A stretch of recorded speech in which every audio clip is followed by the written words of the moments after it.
Shalom Aleichem Besem Yeshua Mashiach. Dalam rangka memperingati kemerdekaan Indonesia, tanggal 17 Agustus nanti kita memperingati ulang tahun Indonesia, kemerdekaan Indonesia yang ke-75. Patutlah kita mengucap syukur kepada Tuhan karena bangsa kita sudah merdeka 75 tahun. Yang pasti kita sudah terbebas dari penjajahan. Tapi pertanyaannya, apakah kita juga sudah terbebas dari kebodohan, kemiskinan, penjajahan dari budaya, dan sebagainya.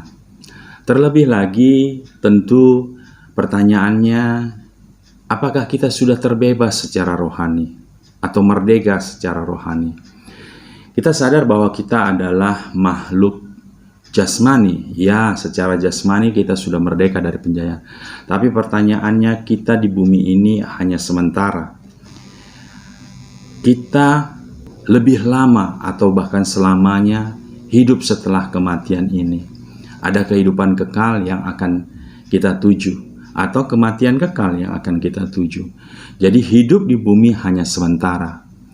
Oleh karena itu, pertanyaannya, apakah roh kita, rohani kita itu juga sudah merdeka? Karena kemerdekaan sejati adalah kemerdekaan rohani kita. Kali ini saya mau berbagi sharing firman Tuhan. Judulnya yaitu kemerdekaan sejati hanya ada dalam Yesus Kristus.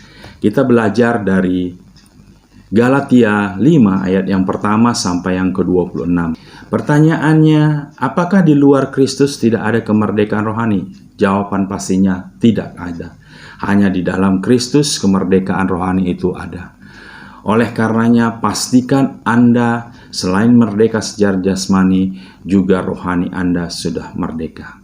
Mari kita buka Galatia 5 ayat yang pertama. Apa yang dimaksud dengan merdeka secara rohani? Merdeka secara rohani maksudnya adalah terbebas dari dosa atau kuasa dosa dan tidak lagi kena kuk perhambaan atau perbudakan.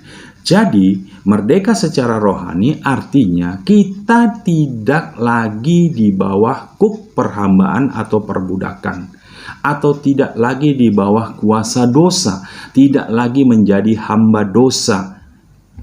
Ingat, ketika kita menjadi hamba, artinya kita tidak merdeka. Sama seperti budak yang dimiliki oleh tuannya. Dia tidak merdeka, tidak bisa melakukan apa saja sesuka hatinya. Karena dia adalah budak. Dia tergantung di bawah tuannya. Galatia 5 ayat 1 berkata, supaya kita sungguh-sungguh merdeka, Kristus telah memerdekakan kita. Karena itu berdirilah teguh dan jangan mau lagi dikenakan kuk perhambaan. Jangan mau lagi dikenakan kuk perhambaan. Jangan mau lagi di bawah perbudakan iblis. Itu artinya merdeka secara rohani. Terbebas dari dosa atau kuasa dosa dan tidak lagi kena kuk perhambaan atau perbudakan. Sampai di sini jelas bahwa kemerdekaan rohani itu bersifat kita tidak menjadi budak dosa atau budak iblis. Nah, pertanyaannya, siapa yang bisa memerdekakan kita secara rohani? Secara fisik, ya, kita berjuang. Bangsa Indonesia berjuang untuk bebas dari penjajahan bangsa Belanda, bangsa Jepang. Itu sudah dilakukan oleh pejuang-pejuang kita, pahlawan-pahlawan kita 75 tahun yang lalu, di tahun 1945. Kita sudah merdeka dan itu diperjuangkan. Tapi pertanyaannya, untuk secara rohani, secara pribadi lepas pribadi, bagaimana dan siapa yang bisa memerdekakan kita dari cengkraman iblis? Secara manusia itu tidak mungkin karena manusia ini daging, sedangkan kuasa dosa, kuasa iblis itu bersifat roh. Oleh karena itu, yang bisa menyelamatkan kita, memerdekakan kita dari kuasa dosa, perbudakan dosa, perhambaan iblis hanya ada di dalam Yesus. Dan Yesuslah yang bisa memerdekakan kita. Di Galatia 5 ayat 1 tadi dikatakan sudah, siapa yang bisa menyelamatkan atau memerdekakan kita? Jawabannya, Yesus Kristus. Galatia 5 ayat 1 dikatakan supaya kita sungguh-sungguh merdeka. Kristus telah memerdekakan kita. Jadi yang memerdekakan kita itu Kristus, dan hanya satu-satunya Yesus Kristus yang bisa memerdekakan kita. Tidak ada yang lain. Tidak ada nabi, rasul, pemimpin agama, bahkan agama sendiri pun tidak bisa memerdekakan manusia. Kenapa? Ini pertanyaannya. Kenapa agama tidak bisa memerdekakan? Kita belajar kenapa harus Yesus. Kenapa Yesus yang bisa memerdekakan manusia, memerdekakan rohani manusia. Ya, kita buka di Yohanes 14 ayat 6 dikatakan, kata Yesus kepadanya, "Akulah jalan dan kebenaran dan hidup. Tidak ada seorang pun yang datang kepada Bapa kalau tidak melalui aku." Karena Yesus sendiri adalah kebenaran. Itu kenapa Yesus yang bisa memerdekakan manusia secara roh. Pertanyaannya, emang ada apa dengan kebenaran? Emang bisa kebenaran menyelamatkan manusia, memerdekakan manusia secara rohani? Iya, jawabannya. Kalau kita teruskan bahwa Yesus adalah kebenaran, emang kebenaran bisa memerdekakan? Benar. Ada apa dengan kebenaran? Ya, kebenaran itu sama dengan kemerdekaan. Yohanes 8 ayat 31 dikatakan, maka katanya kepada orang-orang Yahudi yang percaya kepadanya, yang percaya kepada Yesus, jikalau kamu tetap dalam firman-Ku, kamu benar-benar adalah murid-Ku.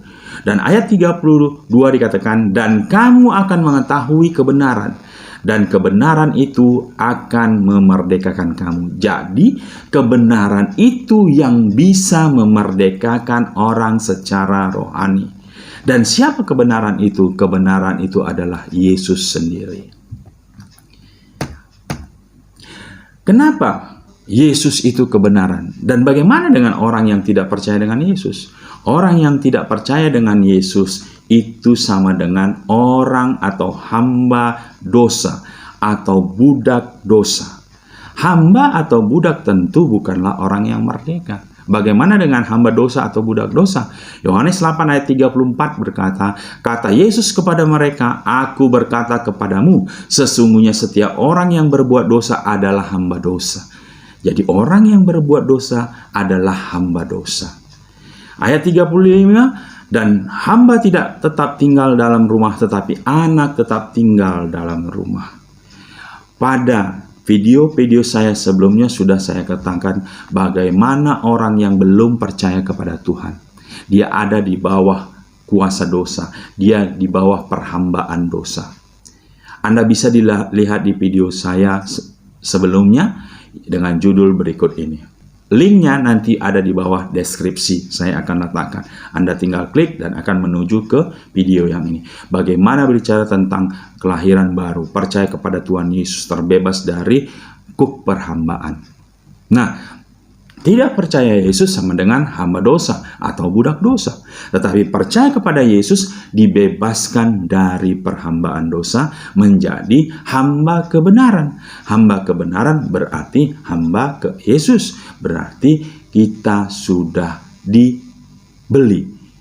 Sama seperti zaman dahulu, seorang budak itu hanya bisa merdeka ketika dia dilepas oleh tuannya, atau ketika seseorang membeli budak tersebut, maka dia akan menjadi budak tuan yang baru. Tetapi ketika tuan yang baru melepaskannya dari perbudakan, maka dia menjadi orang yang merdeka. Nah, bagaimana rupanya Yesus bisa memerdekakan seseorang? Ya, kita tahu bahwa yang percaya kepada Yesus itu sama dengan anak atau orang merdeka. Tadi sudah disebutkan. Yohanes 8 ayat 36 selanjutnya dikatakan, jadi apabila anak itu memerdekakan kamu, kamu pun benar-benar merdeka. Jadi yang bisa memerdekakan kita secara rohani adalah Yesus. Dan ketika engkau dimerdekakan oleh Yesus kebenaran itu, maka engkau benar-benar merdeka. Nah, dengan apa Yesus memerdekakan kita? Dengan membayar kita lunas. Lunas secara apa? Ya, lunas ketika dia mati di kayu salib 2000 tahun yang lalu. Maka penebusan kematiannya untuk menebus manusia dari dosa. Dan dibayar lunas dengan darahnya, dengan nyawanya.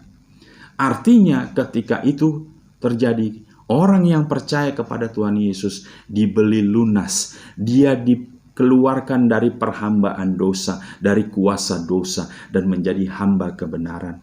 Berpindah posisi dari tadinya milik iblis, milik setan, di bawah kuasa dosa, berpindah kepada milik Kristus, hamba kebenaran. Posisinya berubah. Inilah yang disebut dengan merdeka secara rohani. Kita baca Roma 6 ayat 16. Apakah kamu tidak tahu bahwa apabila kamu menyerahkan dirimu kepada seseorang sebagai hamba untuk mentaatinya, kamu adalah hamba orang itu yang harus kamu taati, baik dalam dosa yang memimpin kamu kepada kematian maupun dalam ketaatan yang memimpin kamu kepada kebenaran. Ayat 17, tetapi syukur kepada Allah, dahulu memang kamu hamba dosa. Ya, dahulu kita hamba dosa. Tetapi sekarang kamu dengan segenap hati telah mentaati pengajaran yang telah diteruskan kepadamu. Ketika kita mentaati pengajaran kebenaran firman Tuhan, kebenaran itu sendiri yaitu Yesus, maka ayat 18 dikatakan, kamu telah dimerdekakan dari dosa dan menjadi hamba kebenaran. Luar biasa, orang yang percaya kepada Yesus, dia dimerdekakan. Dia dimerdekakan dari dosa dan menjadi hamba kebenaran.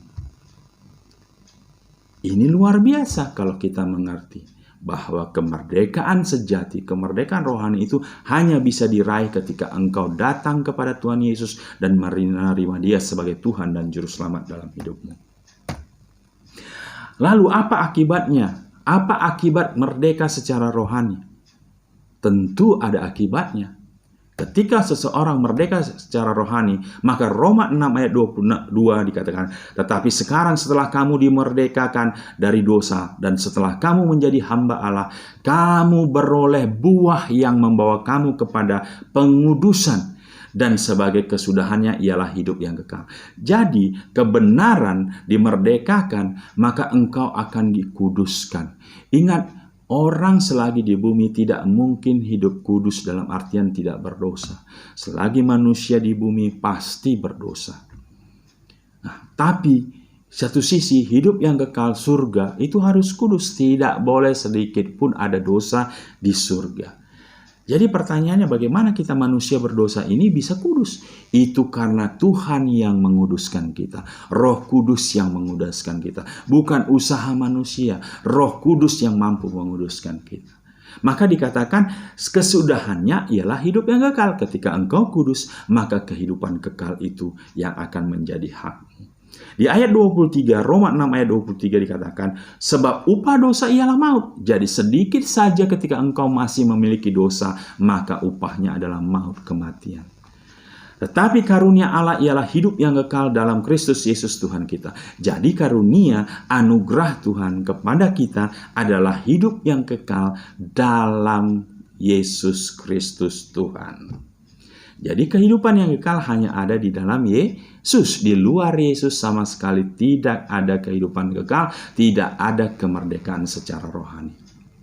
Lalu, apa akibatnya ketika manusia merdeka secara rohani? Dikatakan bahwa satu, menjadi hamba Allah. Berubah posisi dari hamba iblis, hamba dosa, menjadi hamba Allah, hamba kebenaran. Yang kedua, dikatakan bahwa memiliki hidup yang kekal. Tentu kita memiliki hidup yang kekal. Tujuan hidup kita adalah surga, bukan neraka. Orang yang tidak mengenal Tuhan Yesus, ya hidupnya ke neraka. Tapi kita sebagai hamba Allah, kita memiliki kehidupan janji, ya, kehidupan yang kekal. Dan itu digaransi oleh Yesus sendiri. Yang ketiga dikatakan hidupnya menjadi berkat. Wah, luar biasa. Kalau kita menjadi hamba Allah, hidup di dalam kebenaran, pastinya kita menjadi berkat bagi orang lain. Karena kalau kita menjadi hamba iblis, hamba dosa, di bawah kuasa dosa, tidak mungkin kita melakukan kebenaran. Karena kita tidak mengenal yang namanya kebenaran. Yang kita selalu kecenderungan kita berbuat dosa dan berbuat dosa. Tapi ketika kita mengenal Tuhan, maka kecenderungan hati kita, roh kita, itu untuk menghasilkan buah-buah roh, buah-buah kebenaran, sesuai dengan firman Tuhan. Nah, sampai di sini kita menyadari bahwa ada tugas orang percaya atau ada tugas orang yang sudah merdeka secara rohani. Apa itu? Yang pertama dikatakan di dalam Galatia 5 ayat 13. Saudara-saudara, memang kamu telah dipanggil untuk merdeka. Jadi kita dipanggil untuk merdeka. Yesus yang memanggil kita. Yesus yang memberikan kasih karunia anugerahnya sehingga kita bisa merdeka secara rohani. Tetapi janganlah kamu mempergunakan kemerdekaan itu sebagai kesempatan untuk kehidupan dalam dosa, melainkan layanilah seorang akan yang lain oleh kasih. Jadi, tugas orang percaya, tugas orang yang sudah dimerdekakan, jangan lagi berbuat dosa. Jangan lagi mentang-mentang sudah diberi kebebasan, lalu kita suka-suka berbuat dosa. Tidak benar. Tetapi karena kita sudah mengerti kebenaran, maka kita tidak melakukan dosa, tapi kita melakukan kebenaran. Karena kita sudah mengerti kebenaran, maka kita mengasihi sesama. Tidak memusuhi, menjahati, bahkan mencelakakan orang. Tetapi sesuai hukum utama dan terutama dikatakan, kasihilah Tuhan Allahmu dan kasihilah sesamamu manusia.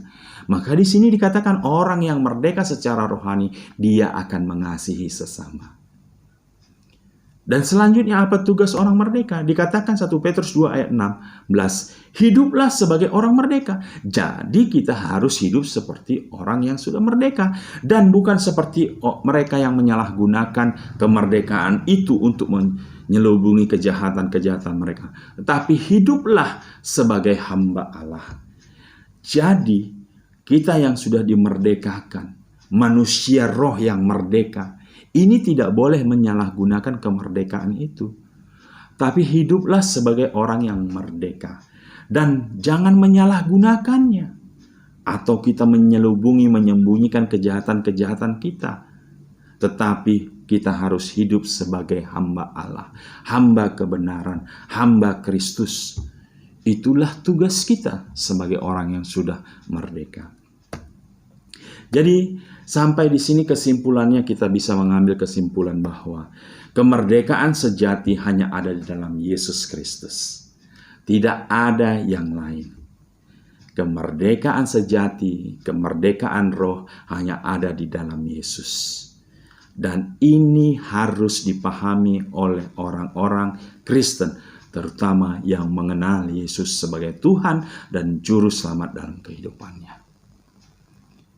Pastikan dirimu, rohmu menjadi orang yang sudah merdeka secara rohani. Bagaimana caranya? Terima Yesus menjadi Tuhan dan Juru Selamat hidupmu. Kalau hari ini engkau masih Kristen karena orang tua, karena memang terlahir dari orang tua Kristen, itu belum menjamin hidupmu dimerdekakan secara rohani atau belum menjamin engkau masuk surga. Kenapa? Karena kekristenanmu bukan karena pilihanmu, bukan karena keputusanmu, tapi karena ikut orang tua.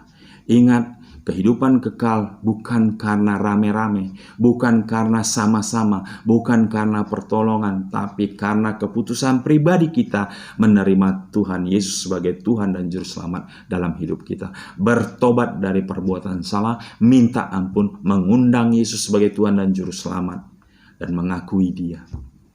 Maka engkau akan lahir baru. Maka engkau akan dimerdekakan secara rohani. Luar biasa, di ulang tahun Republik Indonesia yang ke-75 ini, kita merdeka secara jasmani.